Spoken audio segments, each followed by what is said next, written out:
एकीकरण समितीचे मी दिनेश वैजनाथ मुलाळे, महाराष्ट्र एकीकरण समिती भालकी तालुका अध्यक्ष.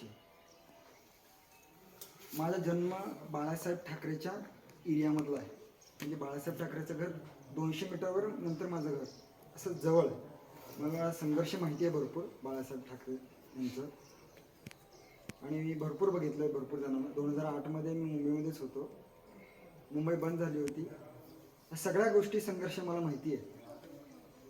आणि मी समितीमध्ये यायचं कारण काय आहे, मराठी भाषा संपत आहे की इथं एवढे मराठी भाषिक लोक आहेत भालकीमध्ये म्हणा. आणि माझा डिप्लोमा सिव्हिल इंजिनियर बाळेआवरतमध्ये झालं आहे. तिथे मराठी भाषिक भरपूर लोक आहेत.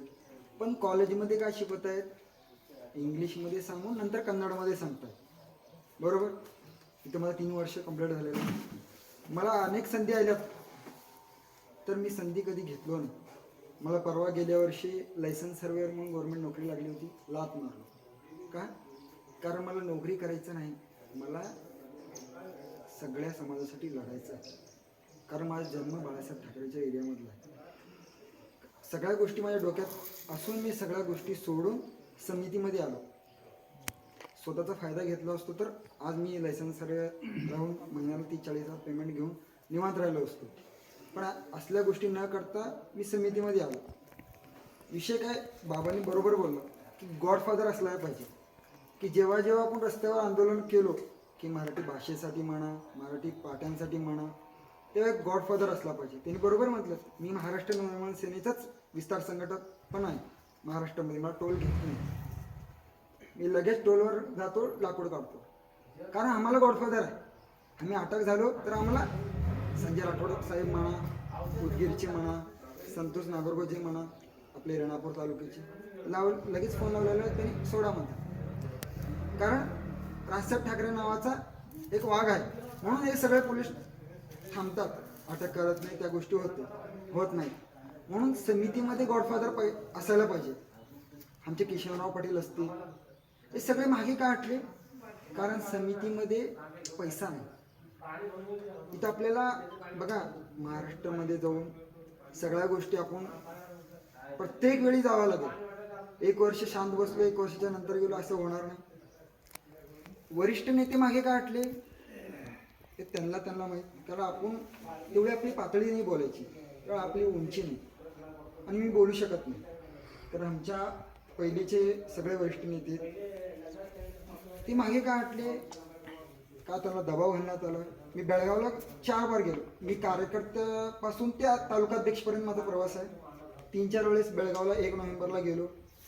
आपले त्यांचं नाव काय हो? नाही आम्ही जुने बघा, दळवी, दीपक दळवी साहेब, त्यांच्या घरी गेलो 1 नोव्हेंबर दिवशी. त्यांना येता आलं नाही कारण त्यांचं तब्येत पूर्ण खालावली होती. घरी गेलो, त्यांना व्यवस्थित बोललो. त्यांच्यावर खूप दबाव घालण्यात आला. रेल्वे स्टेशनच्या बाजूला त्यांची कितीतरी गुंठे जमीन होती. त्यांना सरकार दबाव घालून त्या गोष्टी त्यांना गव्हर्नमेंटच्या याच्यामध्ये घेतले होते. म्हणजे असे काही दबाव घालतात त्यांनी. समोरून लढत नसतील ना, त्यांनी पाठीवर वार करतात. आता आपल्याच लोकांना बिघडू शकतात. असं माझ्यासोबत पण काही गोष्टी घडल्या, पण मी हटत नाही. परवाच आमच्या भालकीमध्ये आमचे मराठी मुलं, आणि पहिली गोष्ट क्लिअर करतो, फक्त महाराष्ट्र एकीकरण समितीमध्ये मराठाच नव्हे, 18 पगड जाती म्हणून आपल्याला महाराष्ट्र एकीकरण समिती उभी करायची आहे. जेव्हा 1966 साली शिवसेना जन्माला आली, 1962ला निवडणूक लढवली 1 आमदार, 1968ला एकही आमदार नाही, नंतर 1985ला. असे हळूहळू संघटना वाढत जाते. कारण ताकद आपल्याला रस्त्यावर दाखवावं लागेल, तेव्हा संघटना वाढते. आपण कुठेतरी बैठका घेऊन त्या गोष्टी होत नाही. घ्यायचं बैठका, केसेस होतील, बघूया. मी म्हटलं परवा आपलं 1-2-3 दुकानाचं उद्घाटन झालं होतं भालकीमध्ये. आमचेच मराठी मुलं, चहाचं दुकान होतं, माऊली किंवा पंढरपूर. मी म्हटलं कन्नडसोबत मराठी लावा. जेवढं मोठं अक्षर कन्नडचं आहे तेवढंच मराठीचं असू द्या. ठीक आहे म्हटले, लावले. मग त्यांना फोन आला, काढा. 4 कार्यकर्ते गेले कर्नाटक वेदिकेचे की काढून टाका, मराठी लागत चालायचं नाही, इथं फक्त कन्नडा. मी म्हटलं पहिले मराठी शाळा बंद करून दाखवा. मी नव्हतो तिथं त्या जे उद्योग त्याला सांगितलं पहिले जे मराठी शाळा आहे ते पहिले बंद करा, नंतर बघूया.